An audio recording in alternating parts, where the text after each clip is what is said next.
नमस्कार, मैं हूं आशीष चित्रांशी और आप देख रहे हैं the news launcher. Mid day मुद्दा पे अशोक वानखेड़े। राहुल गांधी ने फोन मिलाना शुरू किया, अखिलेश यादव को फोन किया, ममता बनर्जी के दफ्तर में फोन किया, ममता बनर्जी के भतीजे अभिषेक बनर्जी से बात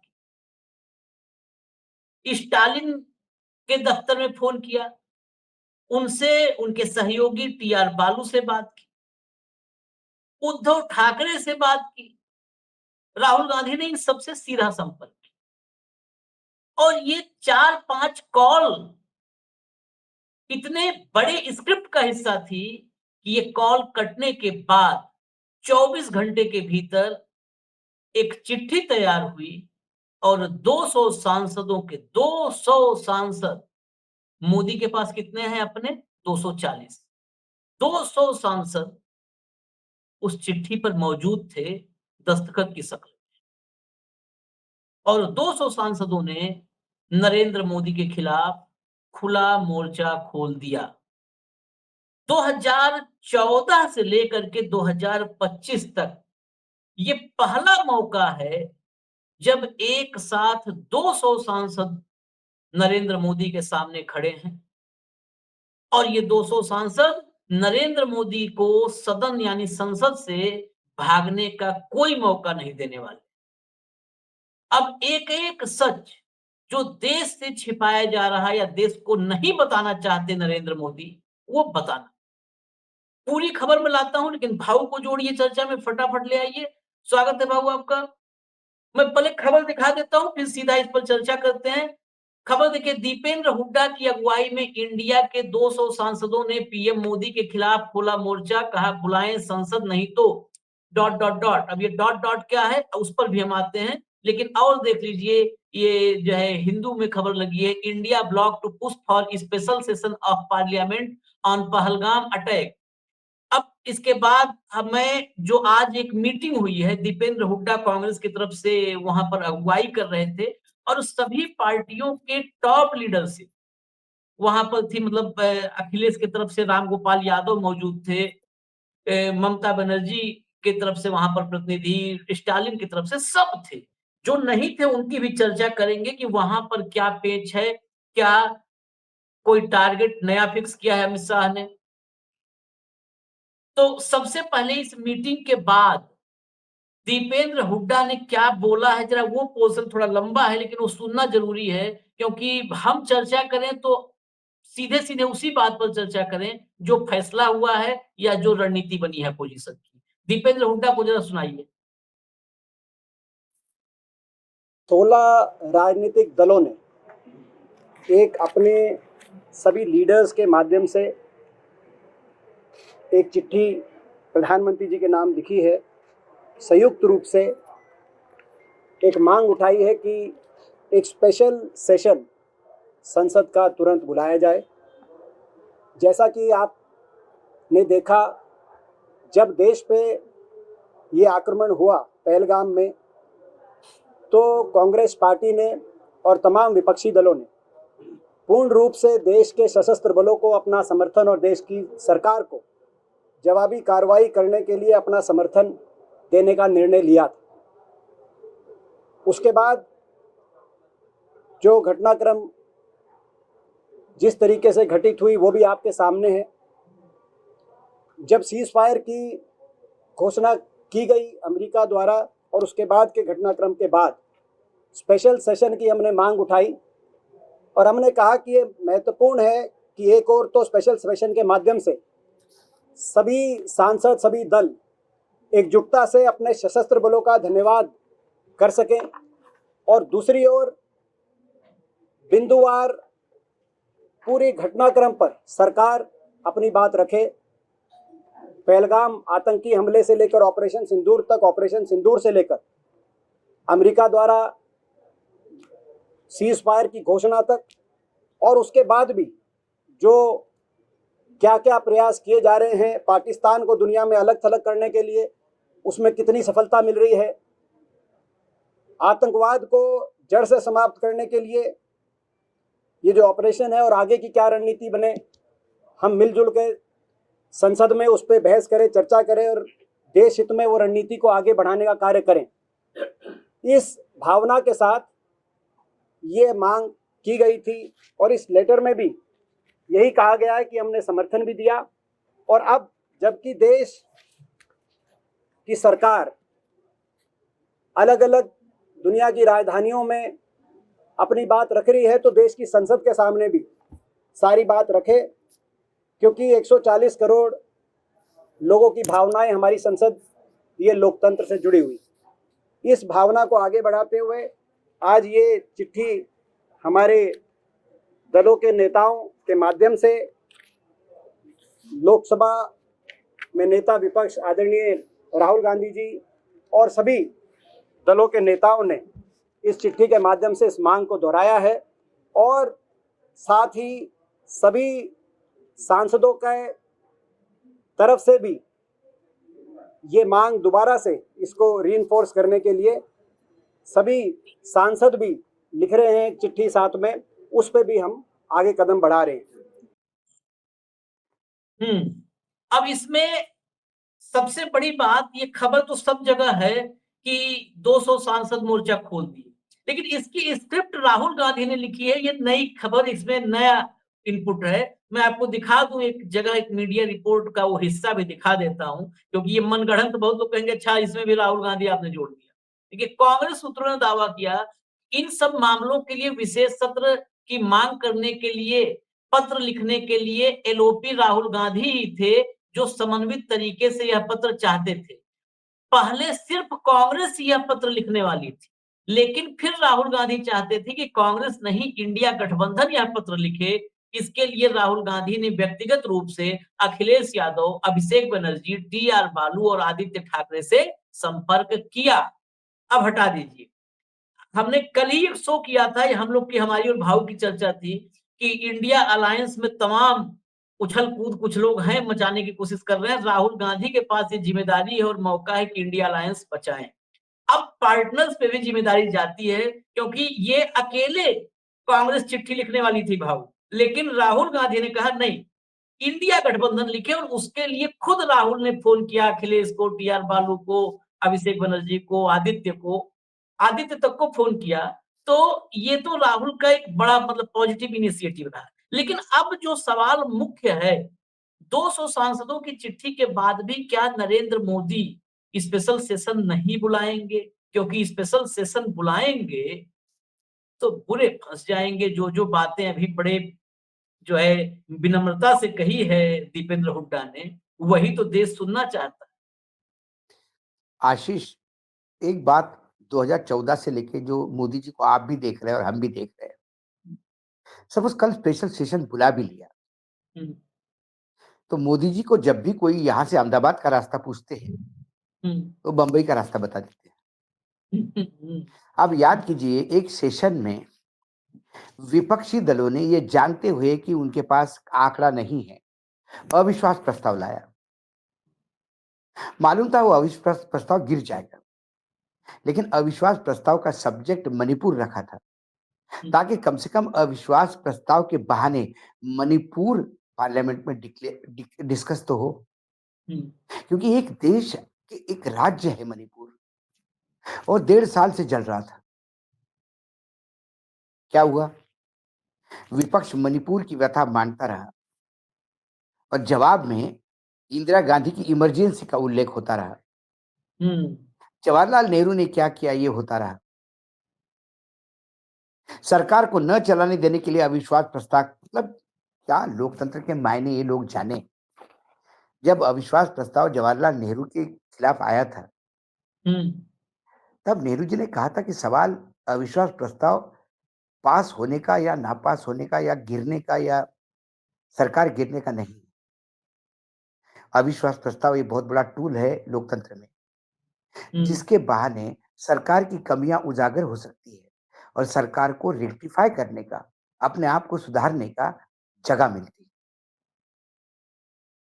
इसलिए जब पुराने समय में, मैं 2014 तक की बात करता हूं, मैं नरसिंह राव जी ने सबसे ज्यादा अविश्वास प्रस्ताव झेले, अटल जी ने भी अविश्वास प्रस्ताव झेले, लेकिन जिस विषय पे अविश्वास प्रस्ताव आता है उसी विषय पे चर्चा होती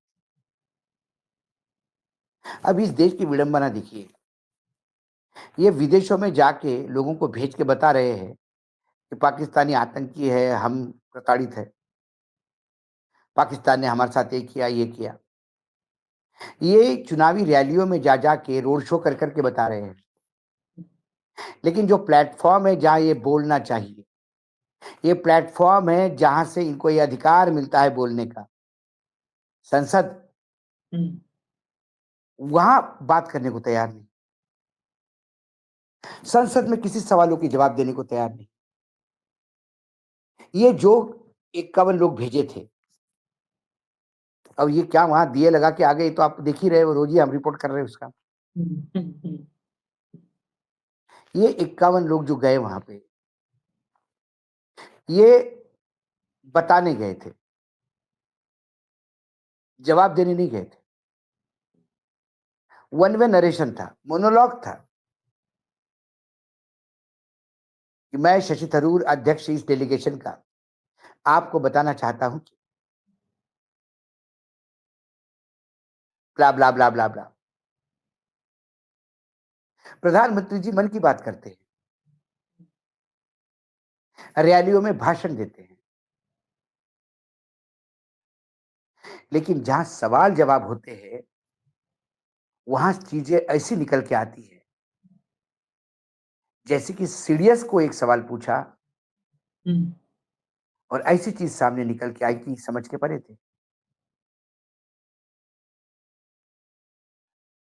कि नुकसान हुआ, जेट गिरे।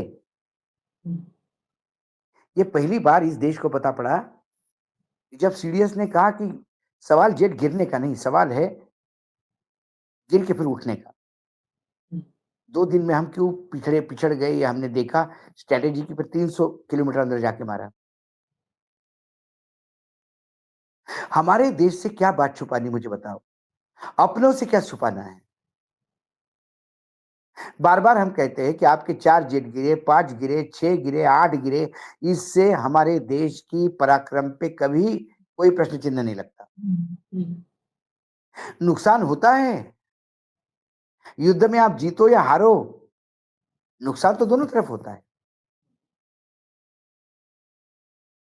लेकिन जब आप रूस सुपर पावर है, उसका नुकसान नहीं हुआ। नुकसान हुआ, जबा क्यों हुआ? पूरा एयरपोर्ट का जैसा पाकिस्तान में जाके हमने उनके एयरपोर्ट नास्ते नाबूद किए, वैसा उसका पूरा बेस खत्म हो गया। हाँ, इसको पर्ल हार्बर 2 कहते हैं। हाँ, पर्ल हार्बर मतलब यदि जापान ने अमेरिका के पर्ल हार्बर पे हमला करके उनके जहाज नहीं डुबाए होते तो शायद अमेरिका सेकंड वर्ल्ड वॉर में आता ही नहीं आगे। उसके बाद हिरोशिमा नागासाकी होता ही नहीं, और सेकंड वर्ल्ड वॉर का रिजल्ट ऐसा नहीं होता जो आज देखने को मिलते हैं। तो पर्ल हार्बर जैसा हमला हुआ है, लेकिन उन्होंने थोड़ी कहा कि हम नहीं बताएंगे। उन्होंने कहा कि एक्सेप्ट किया हुआ है। हमारे कितने सवाल है, पहलगाम कैसे हो गया, सिक्योरिटी क्यों हटाई गई थी, 19 तारीख का प्रधानमंत्री जी का दौरा क्यों कैंसिल हो गया था, प्रधानमंत्री जी विदेश आने के बाद बिहार जाने के बजाय पहलगाम जाने के बजाय बिहार क्यों गए, क्या डर था, हमारे सिविलियन का कितना नुकसान हुआ। अब कुछ खबरें मैं पढ़ता हूं कि जिसका पूरा घर पूरा का पूरा जमीन दोस्त हो गया है, बिल्कुल जमीन पे आ गया पाकिस्तानी सेलिंग से, उसको मुआवजा में आपने 1.5 लाख रुपए दिया, उसका बाथरूम भी नहीं बनता 1.5 लाख। आप लोगों को जब घर बनाने होते तो करोड़ों रुपए का सेंट्रल विस्टा आपने जो बना, पार्लियामेंट बनाया, उसमें करोड़ों रुपए लग गए। और बॉर्डर पे किसी का गरीब का घर पाकिस्तानी सेलिंग से खत्म जाता है तो ये जवाबदेही सरकार की है कि उसका घर बना के दे। उसको आपने 1.5 लाख रुपए मुआवजा देके क्या किया, मजाक उड़ाया उसके साथ।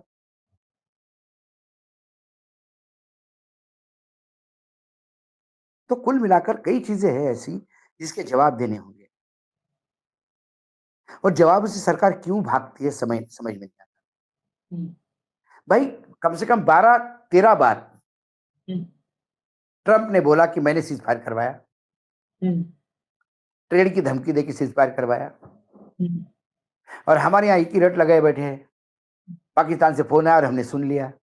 उन्होंने बोला सीज फायर कर दो माए बाप, हमने बोला ठीक है। और उसके बाद रात को सीज फायर के बाद उन्होंने ड्रोन भेजे। उसके बाद एक उनके मंत्री हमको धमकी देते हैं। एक बड़ा अपडेट आ रहा है इसी बीच हम लोग की चर्चा जब भी हम रिकॉर्ड कर रहे हैं, टाइमिंग भी हमारे रिकॉर्ड करने का हमेशा कई बार गजब होती है।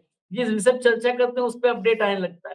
अभी एक अपडेट है कि ये सत्र की जो मांग है, सरकार इससे सहमत नहीं है। सत्र नहीं बुलाया जाएगा। जो सूत्र ही आजकल बता रहे हैं, तो गोदी मीडिया के ही सूत्रों के हवाले से खबर है कि जुलाई में मानसून सत्र तो होना ही है, तो क्यों ये दोहराव हो जाएगा, चीजें रिपीट होंगी, तो इसकी जरूरत क्या है। इसलिए सीधा मानसून सत्र जुलाई में होगा। अभी सत्र बुलाने की, विशेष सत्र बुलाने की कोई आवश्यकता नहीं है। ये सूत्रों के हवाले से गोदी मीडिया द्वारा आई खबर है कि नहीं बुलाया जाएगा। जबकि इसके एक मायने चर्चा इसके और भी है कि 25 जून को शायद 1 या 2 दिन का स्पेशल सेशन बुला करके इमरजेंसी को लेकर के चर्चा की जाएगी। उस चर्चा में तो मुझे लगता है सबसे बढ़ चढ़ करके ओम बिरला और जगदीप धनखड़ हिस्सा लेंगे। हिस्सा लेंगे हो, तो क्योंकि ये सबसे भी ज्यादा ये भी इमरजेंसी में सबसे ज्यादा प्रताड़ित ये दोनों ही हुए थे। क्या है आशीष, ये पलायनवाद है। सत्र न बुलाना ये भागना है, अपने कुकर्मों से भागना है। 26 लोगों को नहीं बचा पाए इसलिए भागना है। इंटेलिजेंस फेलियर हो गया इसलिए भागना है। आपको कोई बड़ा धमाका कोई पॉलिटिकल गेन के लिए चाहिए था, ये सवाल है, इससे भागना है। कई सवाल है। सीज फायर किसने किया? पाकिस्तान के कहने पे किया, तो फिर क्यों किया? इससे भागना है। अमेरिका ने सीज फायर करवाया क्या? इससे भागना है। पूरा विश्व अपने साथ एक भी देश क्यों नहीं आया? इससे भागना है। आपकी विदेश नीति फेल हो गई, इससे भागना है। आपका नुकसान कितना हो गया? इससे भागना है। आपको सोर्स कोड क्यों नहीं दिया राफेल में? इसने भागना है। प्रधानमंत्री पहलगाम क्यों नहीं जाते? इससे भागना है। इस सरकार के शौर्य का राजनीतिक कैसा उपयोग किया जा रहा है? इससे भागना है।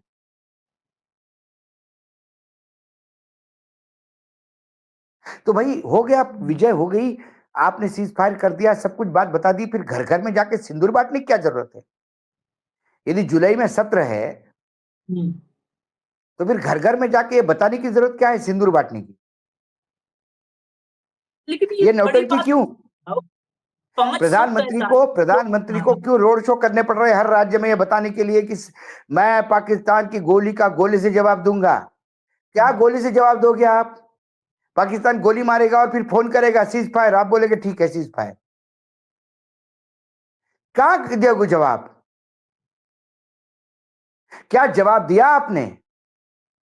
इस आतंक का क्या जवाब दिया आपने? कौन से शिविर नष्ट किए आपने? आप ही का बीएसएफ कहता है कि पीओके में फिर से शिविर शुरू हो गए। मजाक लगा के रखा इस देश के साथ। झूठ पे झूठ परोसे जाओगे? कोई लिमिट होती है किसी चीज की? एक बड़ी बात जवाब यही है सांसद के प्रति। जब मैंने क्या कहा आपको आशीष जी, ये 370 आते तो संविधान ही बदल देते। इनका संविधान में विश्वास नहीं, इनका लोकतंत्र में विश्वास नहीं। लोकतंत्र हमेशा, लोकतंत्र का पहला रूल ही बातचीत है। संवादहीनता पसंद करते हैं ये, या वन वे संवाद होना चाहिए। सिर्फ मैं बोलूंगा और आप सुनोगे। मैं एक सवाल बहुत महत्वपूर्ण इसमें है। भारत चीन 62 की जंग इकलौती जंग है जिसमें भारत को माना जाता है कि भारत नाकाम हो गया। हमारी सेना ने, फौज ने बहुत पराक्रम दिखाया, लेकिन हम आर्टिलरी में, सैन्य साजो सामान में हम उतने सक्षम नहीं थे। वो माना जाता है कि 62 हमारे लिए वो खुशनुमा पल नहीं लाए। उस 62 की जंग के दौरान अटल बिहारी वाजपेयी क्या स्ट्रेंथ थी? आज की तारीख में अटल बिहारी वाजपेयी जैसा किसी विपक्षी दल का इकलौता सांसद होता, एक या दो सांसद होते, तो नरेंद्र मोदी उनको खड़ा नहीं होने देते, बैठने नहीं देते। कि क्या थी जनसंघ की, क्या हैसियत थी? अटल बिहारी वाजपेयी ने, और अटल बिहारी वाजपेयी कौन सा वो जो है वो थे, ताई थे सुमित्रा महाजन की 8 बार के सांसद। अटल बिहारी युवा वाजपेयी युवा थे। युवा सांसद। अभी संसद मतलब देखा हुआ था उन्होंने ढंग से जाकर के, बस संसद देखा था।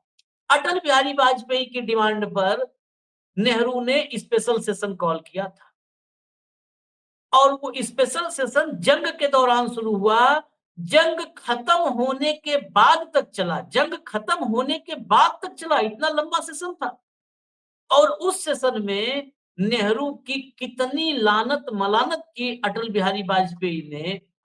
और वहीं शाम में अटल बिहारी वाजपेयी को एक पार्टी में, एक जो है बाहर एक जैसे आयोजन था जहां पर लोगों को मिलने जुलने के लिए बुलाया था, वहां पर अटल जी के कंधे पे हाथ रख करके नेहरू ने कहा कि ठीक किया है तुमने जो पूछा है।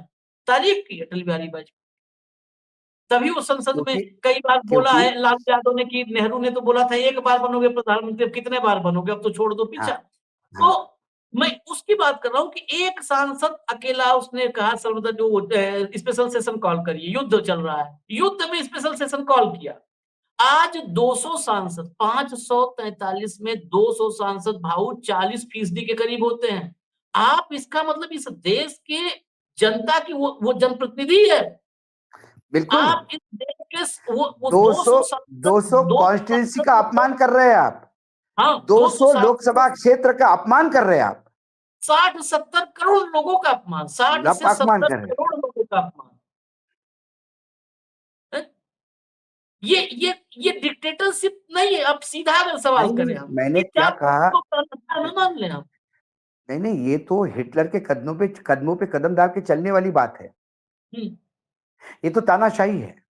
हम्म, 200 भी आओगे तो नहीं करूंगा, जब मेरा मन है नहीं करूंगा, जाओ आपको जो हम्म, करना सो कर लो। इस देश की जनता ने इसको समझ लेना चाहिए।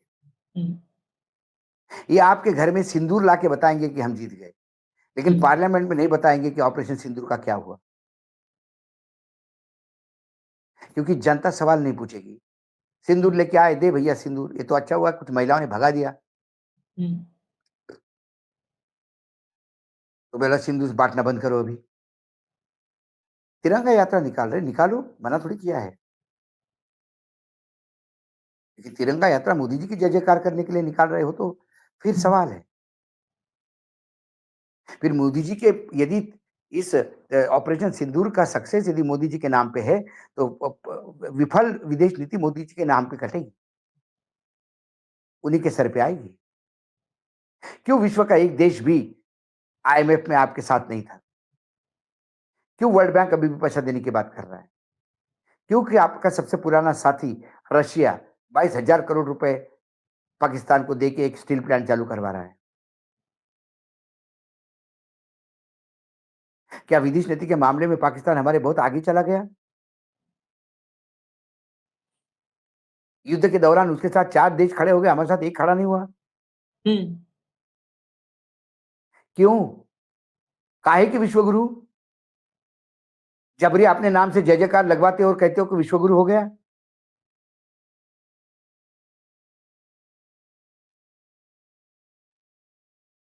मतलब ये हम्म। सारी नौटंकी चल रही है इस देश में। नहीं, अब तो भारत जो वाले तो आदमी जो आदमी संसद को फेस नहीं कर सकता, उससे ज्यादा डरपोक नेतृत्व मैंने देखा नहीं इस देश में। ये सब जुबानी खर्चा है। सलीम जावेद की स्क्रिप्ट और कादर खान का डायलॉग, खून में सिंदूर खौल रहा है, गोली का जवाब गोली से देंगे। सब जबानी जमा खर्चे। नहीं, अपने सांसद को फेस नहीं कर सकता, पाकिस्तान को छोड़ दो, बाकी चीजों को छोड़ दो। ये तो अच्छा हुआ कि हमारी फौज अभी राजनीति फौज में नहीं घुसी।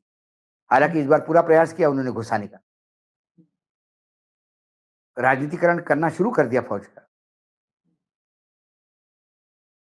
ये तो हमारी फौज है जो ऐसे नाकारा नेतृत्व होते हुए भी जी जान लगा के विजय हासिल करती है। एक एक महत्वपूर्ण सवाल है, इस शो के खत्म होने से पहले एक जरूरी सवाल है, और वो सवाल महाराष्ट्र से जुड़ा हुआ है, इसलिए जरूर इस कार्यक्रम में लेना है। हालांकि अभी भारत का डेलीगेशन लौट रहा है, 51 सांसद लौट रहे हैं, और पाकिस्तान का डेलीगेशन अब निकल रहा है जब भारत वाले लौट रहे हैं। हमारी मीडिया लिख रही है बाकायदे कि नकलची पाकिस्तान, जो हमने किया वही करने जा रहा है। हमें नकलची से मतलब नहीं है, रिजल्ट क्या आता है, हमारे वाले क्या रिजल्ट लाए हैं, ये रिजल्ट देखना होगा। लेकिन सवाल इससे अलग, 200 सांसद, 16 विपक्षी दल, सब एकजुट। लेकिन इसके बीच में आम आदमी पार्टी, पहला सवाल है, आम आदमी पार्टी उसने भी चिट्ठी लिखी, लेकिन वो इस 16 की एकजुटता से बाहर होकर के उसने कहा कि हम कांग्रेस की अगुवाई में नहीं खड़े होंगे। चिट्ठी हम भी लिख रहे हैं विशेष सत्र के लिए, लेकिन हम इनके साथ नहीं, हम अलग से लिखेंगे अपनी चिट्ठी। चलिए ठीक है, वो तो पहले भी एक्सपोज हो चुके हैं, अलग चिट्ठी लिख रहे हैं। महाराष्ट्र के सबसे बड़े धुरंधर शरद पवार ने पूरी तरह से अपने आप को अलग कर लिया है, पूरी तरह से अलग कर लिया है। अलग कर उन्होंने लिया। विशेष सत्र हाँ, की मांग को ही खारिज कर दिया है।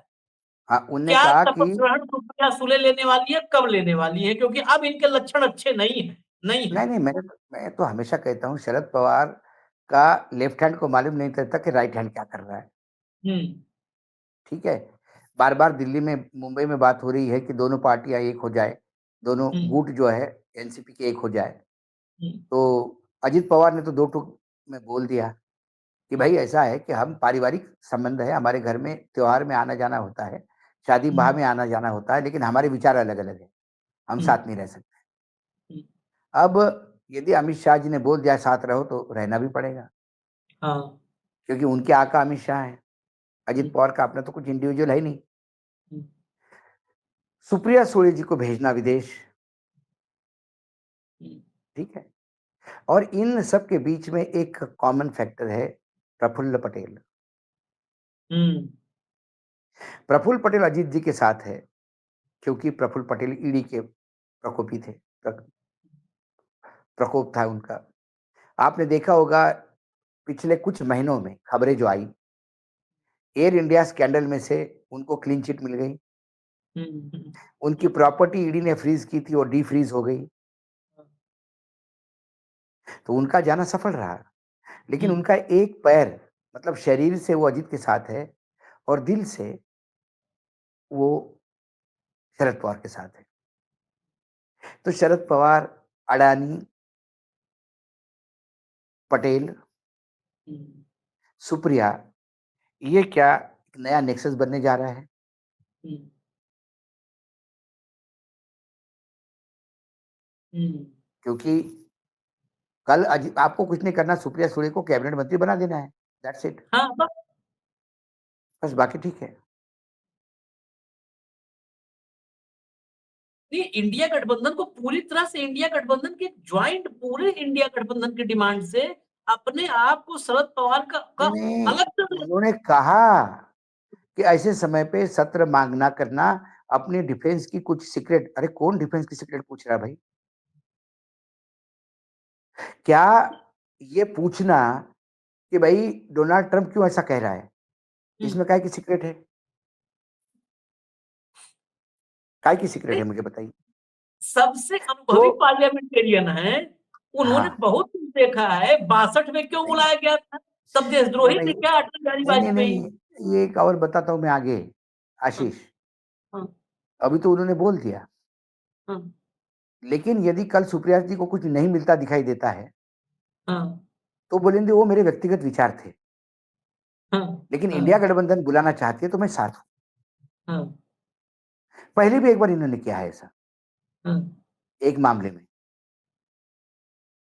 किसी ने कहा तो आपने तो मना किया था, वो मेरे व्यक्तिगत विचार थे। लेकिन फिर इंडिया गठबंधन का हिस्सा होने की वजह से उनके साथ तो देना पड़ेगा। हाँ। उसका नाम शरद पवार है। वो राजनीति के आलू है, हर सब्जी में चल जाता है। दाल में चल जाता है, नॉन वेज में चल जाता है, वेज में चल जाता है, रोटी में डालो तो पराठा कहलाता है। वो राजनीति के आलू है। और ये गोल मटोल आलू कहाँ लुढ़क जाएगा, अभी तो पता नहीं। अभी तो थोड़ा-सा उधर मंत्री पद का लालच दिख रहा है तो उधर लुढ़क रहे हैं।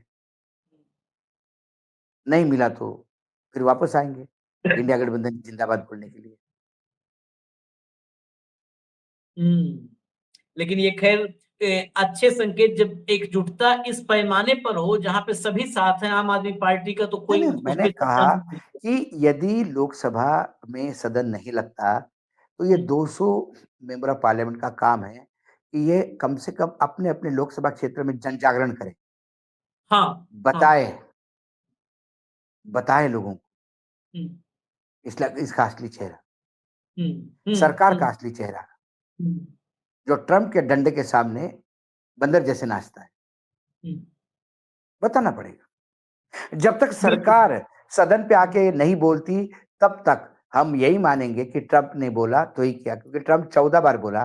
ट्रम्प ने वहाँ पे एफिडेविट दिया कोर्ट में हुँ, कि मैंने ये करवाया है, और भारत सरकार ने अभी तक ट्रम्प के दावे का खंडन नहीं किया, हाँ, सिर्फ कहते हैं कि नहीं, नाम पाकिस्तान से फ़ोन आया था। नाम तक कल नहीं जब लिया ट्रम्प। जब कोई मामला ज़्यादा बड़ा हो जाएगा, तो ये कहेंगे हमने थोड़ी मना किया था, पाकिस्तान से फ़ोन आया था सीज़ फायर का, हुँ, और उन पाकिस्तान को फ़ोन ट्रम्प साहब ने करवाया था। हुँ, फिर हमको बोला था कि मैंने फ़ोन करवाया है, वो फ़ोन कर रहे हैं, आप सीज़ फायर कर दो। हुँ। चलिए, लेकिन इंतज़ार है अगर ये 200 सांसद इसमें बड़ी परीक्षा है, यहाँ पर परीक्षा नहीं, मोदी की देखिए, नहीं है आप और ना नेहरू विपक्ष की। की तुलना हुँ, मोदी से करना मतलब नेहरू को गाली देना है, हाँ, ये भी बात है। बिल्कुल। आज के पर्व में। आज लोकतंत्र की बात करना लोकतंत्र को गाली है। आज संविधान कम से कम हमारे शब्दों में ज़िंदा रहना चाहिए, क्योंकि वास्तविकता में संविधान की चिथड़े होते हुए मैं रोज़ देख रहा हूँ। हो ही रहा है और इसीलिए हमने कहा कि ये मोदी की या राहुल की परीक्षा नहीं है। ये इस देश के लोकतंत्र की परीक्षा है। शायद अगर 200 सांसदों के कॉल पर स्पेशल सेशन नहीं बुलाया जाता है, तो ये लोकतंत्र की परीक्षा है। देखना है आने वाले 24 घंटे, 48 घंटे में साफ हो जाएगा कि लोकतंत्र फेल होता है या पास होता है। लोकतंत्र अगर फेल हो जाता है, तो फिर कौन विलेन है, लोकतंत्र को किसने फेल करवाया है, तय आपको करना होगा। हमें इजाज़त दीजिए, न्यूज़ लॉन्चर देखते रहिए, कल फिर आएँगे, कार्यक्रम यही होगा मिड डे मुद्दा विद अशोक वानखेड़े, साथ में भाव। नमस्कार।